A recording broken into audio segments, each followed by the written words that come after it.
মুসলমানেরা 31শে ডিসেম্বর রাত্রি 12টার পর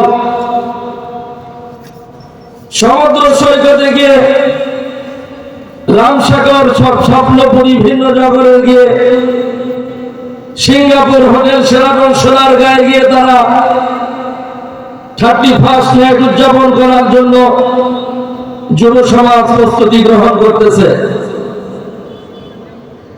এটা কোন নবীর আদর্শ নয়। আল্লাহ রাসূল কখনোই নববর্ষ উদযাপন করেন নাই, সাহাবায়ে কেরাম কখনোই নববর্ষ উদযাপন করেন নাই, আল্লাহর পয়গম্বর সাহাবায়ে কেরাম কখনোই 31st নাইট উদযাপন করেন নাই। কথা বলেন ঠিক কি না? এজন্য আমার মুসলমান ভাইরা, আমাদের মাঝ থেকে যখন একটি বছর অতিবাহিত হয়ে যায়, আমরা 31st নাইটে মসজিদে যাব, মাদ্রাসায় যাব, খানকায় যাব,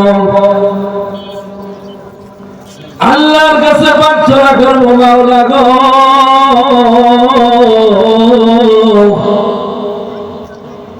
আমরা 2025 সালে আমরা ইবাদত করতে পারি নাই, দাসত্ব করতে পারি নাই, বন্দেগী করতে পারি নাই।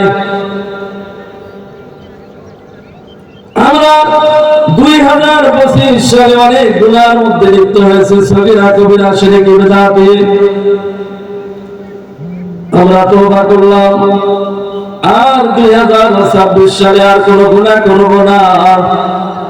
আমরা বেশি বেশি সালাত আদায় করব, সিয়াম আদায় করব, জিকির করব, কোরআন তেলাওয়াত করব।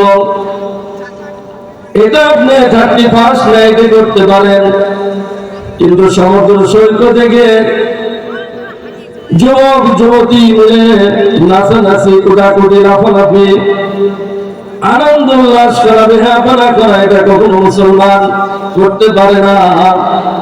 এটা রাসূলের আদর্শ হতে পারে না। এটা হলো ইহুদ, নাসারা, খ্রিস্টান বিধর্মীদের হলো কৃষ্টি কালচার, তাজিব, তামাদ্দুন, সংস্কৃতি।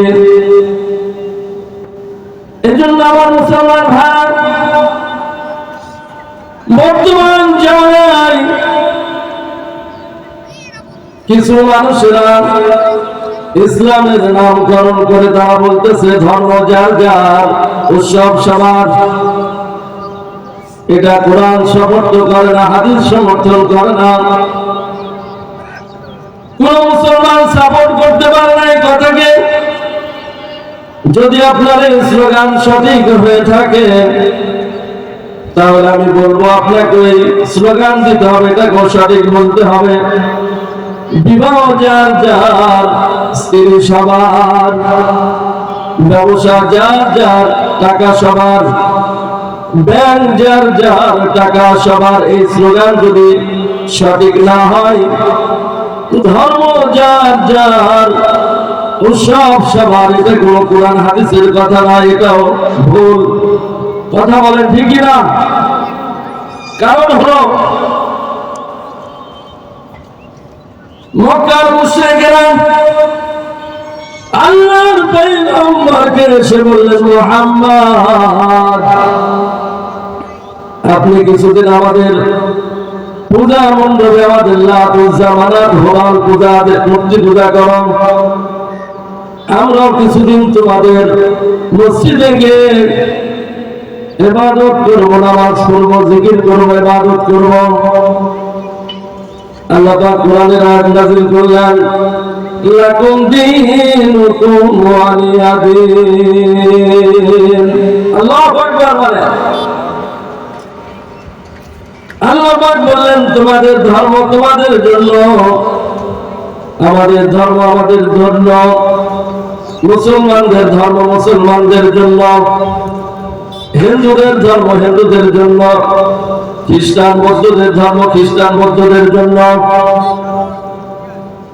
এই জন্য আমার মুসলমান ভাইরা, আল্লাহর পয়গম্বর কখনোই গির্জায় গিয়ে ব্রাহ্মণের কাছে কখনোই দোয়া চান নাই, রোজার পূজাকে এক বলেন নাই, এই জন্য আমরা এগুলো স্লোগান হলো ইহুদি নাসারা খ্রিস্টান বিধর্মীদের। এই জন্য আমরা আল্লাহর পয়গম্বরের আদর্শকে আঁকড়ে ধরব, তাহলে আমরা দুনিয়াতেও সম্মানিত হতে পারবো, আখিরাতেও সম্মানিত হতে পারবো। কিয়ামতের ময়দানে শাফাতের কান্ডারি নবী মুহাম্মদ রাসূলুল্লাহ সাল্লাল্লাহু আলাইহি ওয়াসাল্লামের সুপারিশের মাধ্যমে আমরা বিনা হিসাবে জান্নাতুল ফিরদাউসে যেতে পারবো। কোন মারহাবা। এজন্য সাহাবায়ে কেরাম বাবা, আল্লাহ রাসূল যেখানে গরম হওয়ার জন্য বলেছেন সেখানে গরম হয়েছেন, যেখানে বাবা গরম হওয়ার জন্য বলেছেন সেখানে গরম হয়েছেন, যেখানে দান করার জন্য বলেছেন সেখানে দান করেছেন, যেখানে দান না করার জন্য বলেছেন সেখানে দান করার থেকে বিরত থেকেছেন। এজন্য কবি কত সুন্দর না বলেছেন, জাহানার মায়ে ও নরমা গায়ে ও, জাহানার মায়ে ও নরমা গায়ে ও, জাহানার মায়ে ও নরমা গায়ে ও, जहां गरमाए वो गरमा गए वो, सगावत जहां चाहिए वहां सखावत,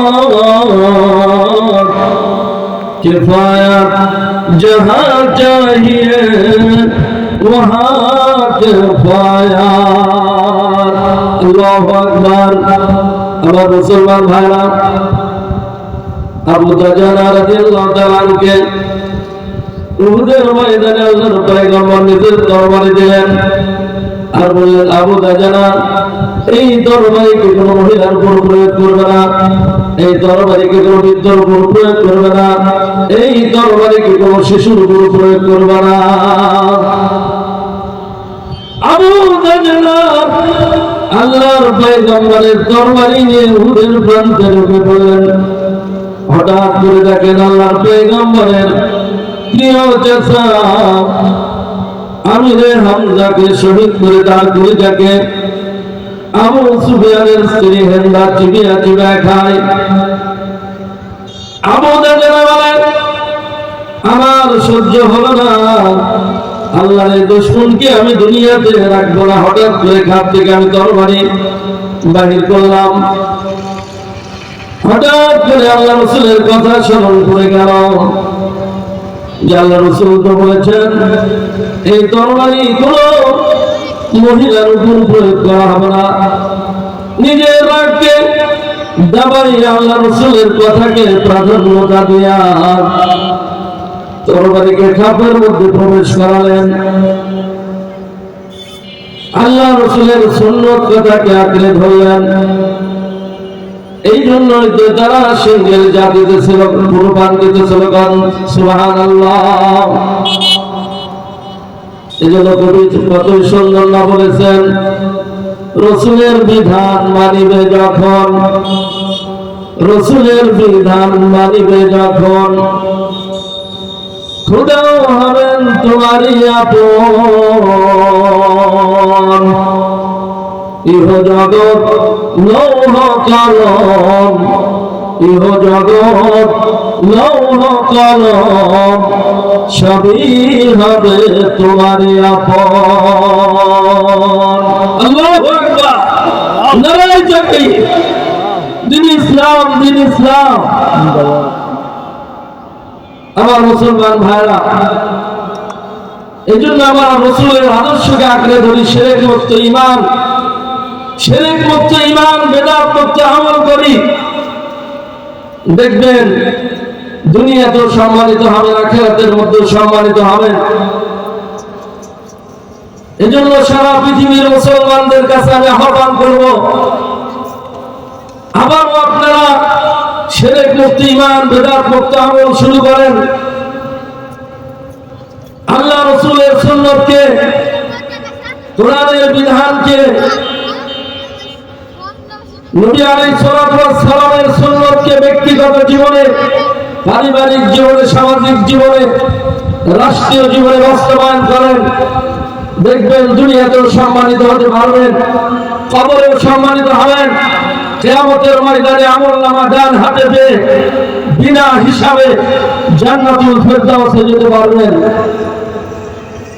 এই জন্য মাইকেল হার্ট একটি কিতাব রচনা করেছিলেন, যেখানে সারা পৃথিবীর 100 বড় বড় মুর্শিদের সংক্ষিপ্ত জীবনী নিয়ে আলোচনা করেছেন। মাইকেল হার্ট তার এই 100 কিতাবের মধ্যে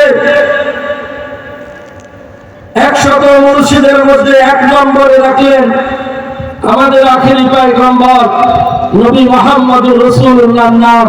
জোরে জোরে বলেন সুবহানাল্লাহ।